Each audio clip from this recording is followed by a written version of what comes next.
Stávka dvoch jazdcov, ktorá dopadla katastrofálne. Počas veľkej ceny Belgicka v roku 1999 sa prvýkrát zákruta Eau Rouge jazdila bez vnútornej bariéry. Jazdci týmu BR, ktorý mal v tejto sezóne ikonické zipsové lakovanie, boli presvedčení, že sa vďaka týmto zmenám dá ísť Eau Rouge bez ubratia plynu, a tak sa stavili. Po spektakulárnej nehode z minulého roka to ako prvý v kvalifikácii skúsil Jacques Villeneuve. Celkom rýchlo sa ukázalo, že problémom nebola bariéra, ale auto. Drivers would attempt the daunting corner without lifting, and the result was almost a carbon copy of last year's accident. Druhý jazdec Ricardo Zonta si v garáži kľudne mohol povedať, že OK, asi sa to s naším autom nedá, ale to by som netočil toto video. Out.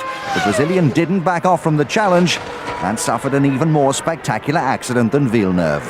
Našťastie sa nikomu nič nestalo, ale teda v koži šéfa týmu Craiga Pollocka by som fakt nechcel byť, ale ak vy chcete ostať pri takomto motoršportovom obsahu, tak toto video pošlite ďalej a hoďte follow.